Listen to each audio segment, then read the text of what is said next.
ser candidato te puede costar la vida. Y esas son cifras oficiales que dicen que desde el pasado mes de junio, 36 candidatos a distintas posiciones han sido asesinados y los carteles de la droga parecen ser los culpables. Hoy vamos a conocer sobre las elecciones en México, que serán las mayores de toda la historia en número de votantes y número de candidatos. Y también vamos a compararlas con las elecciones que se celebraron en Panamá y Venezuela. Con nosotros está la doctora Beatrice Rangel, exministro del gabinete de Carlos Andrés Pérez en Venezuela, miembro del Concilio de Relaciones Exteriores de los Estados Unidos y también directora del Instituto Interamericano por la Democracia, que estuvo en Panamá durante las elecciones. Bienvenida, Beatrice. Las elecciones de Panamá son como un laboratorio, fueron una cosa bastante atípica de orden, ¿no? Usted fue observadora. A mí lo que me parece que pasó en Panamá y que los analistas no le han puesto el cuidado necesario, porque ahí tenemos en América Latina una gran enseñanza. Los panameños lograron hacer algo que es muy difícil en América Latina, que es pasar de una generación política a otra en una elección de manera completamente pacífica y con una participación ciudadana impresionante. Los partidos tradicionales y los dirigentes tradicionales fueron barridos. ¿Y quiénes fueron los que ganaron las elecciones? Dos agrupaciones políticas, una de nuevo cuño y la otra que tendrá 5 o 6 años, al frente de dos personajes que nunca habían estado de protagonistas, no habían ejercido protagonismo en la política, como el presidente Mulino y el abogado Lombana. Esos fueron el primero y el segundo.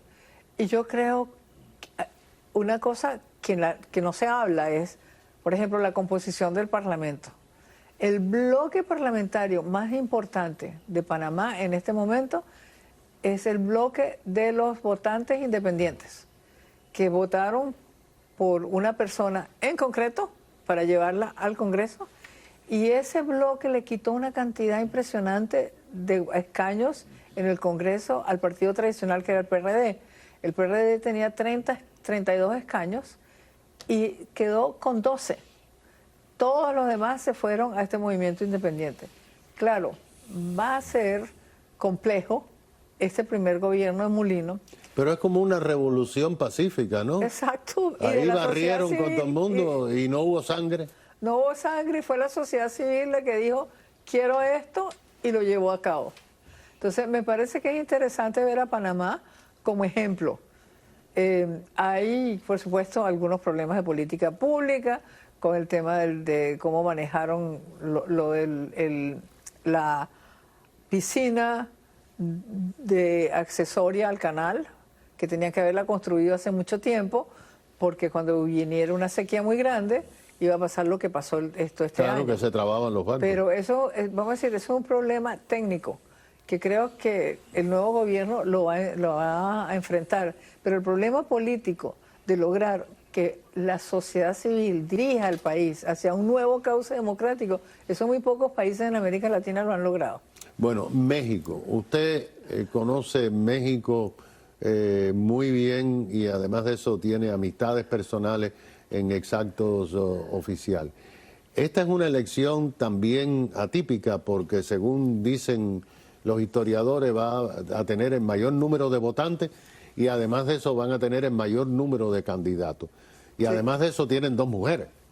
Bueno, lo más resaltante de todo el proceso es que sí o sí una México mujer va a tener una mujer va a ser presidente de todas maneras. De México, que es uno de los países que se ha destacado mucho por su cultura machista y porque tiene un altísimo grado de feminicidios.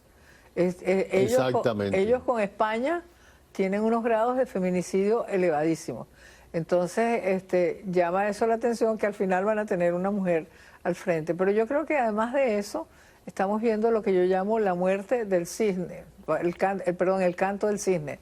¿Por qué? Porque los partidos tradicionales que habían reinado en la política mexicana desaparecen con esta elección. El PRI y el PAN. El PRI, el PAN y el PRD también. Y el PRD, claro. Y Morena se va a dividir. Y se va a dividir inexorablemente. porque la gente está votando por una persona que se formó bajo estos 30 años de vigencia del Tratado de Libre Comercio con los Estados Unidos. Por lo tanto, es una generación, la de Claudia y la de Xochitl y la de todos los candidatos que están ahorita en la mesa mexicana para las elecciones, todos ellos se formaron en estos 30 años y entonces tienen una visión global, una visión de apertura, un entendimiento de cómo funcionan las democracias porque han estado expuestos a los intercambios con Canadá y con Estados Unidos. De manera que esos movimientos políticos que eran aluvionales y que requerían de un jefe y que eran absolutamente verticales, eso en México se acaba. La señora Sheinbaum va a presidir un gobierno donde ella va a imprimir las políticas públicas, va a haber desacuerdos, por supuesto, con López Obrador, y entonces yo creo que Morena se va a fraccionar. Movimiento Ciudadano, que fue interesantísimo, la prensa no habla de ello, el Instituto Federal Electoral, para motivar la votación de los estudiantes que estaban como apáticos según las encuestas, hicieron un simulacro de elecciones hace 3 meses en todas las universidades. Y en ese simulacro de elecciones ganó Claudia Sheinbaum, pero quedó de segundo el candidato Movimiento Ciudadano. Y ese partido, esa agrupación política, que no la podemos llamar partido, porque son intereses concretos de la sociedad civil que se agrupan para lograr un objetivo político, ese Movimiento Ciudadano es el único que está creciendo.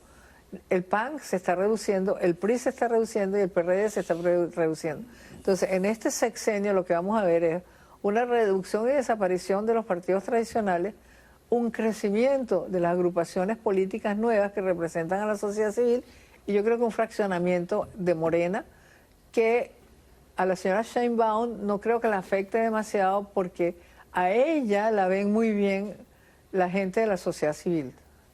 Bueno, ¿y qué rol jugará López Obrador después de estos 6 años bastante atípicos que ha tenido después de estas elecciones, en su opinión? Mira, él va a intentar jugar un rol importante en la formulación de las políticas públicas, pero yo creo que la señora Sheinbaum, sin faltarle respeto, sin tener una querella pública, va a hacer lo que ella piense que se debe hacer. Y ella sabe perfectamente bien, porque se lo ha dicho, a ella la entrevistó, a las dos, a Xochitl y a ella, las entrevistó The Economist. Le dedicaron una página entera a ambas. Y las dos dijeron exactamente lo mismo, cubierto con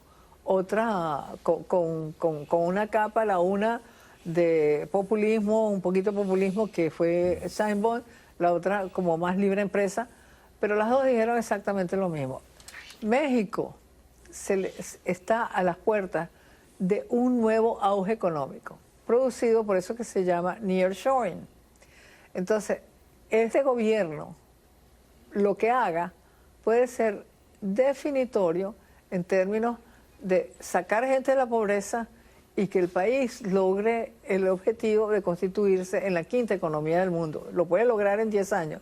Entonces, ellas están... Pero y los carteles, Beatriz, están matando candidatos, bueno, que los escogen. El tema de la seguridad también lo tocaron. Y como dijeron bien, este tema de la seguridad requiere no solamente una nueva política, sino requiere también ayuda de la comunidad internacional. ¿Qué están diciendo con eso? Que hay una cantidad de instrumentos que existen en el mundo, que en México no se han aplicado. Por ejemplo, uno de ellos es la Convención de las Naciones Unidas contra el Crimen Organizado Transnacional.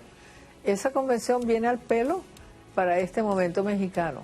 ¿La van a aplicar? Yo creo que sí, porque estas señoras, ninguna de las dos, tiene ningún vínculo con la famosa doctrina Estrada, que fue la que rigió el pensamiento para política exterior, tanto del PRD como del PRI como del PAN. Claro, esto es sumamente interesante porque a todos nos impacta y afecta. Es el vecino más grande, el más importante socio comercial, y hay que estar atento de lo que pasa en México. Es la doctora Beatriz Rangel, directora del Instituto Interamericano por la Democracia. Enseguida regresamos.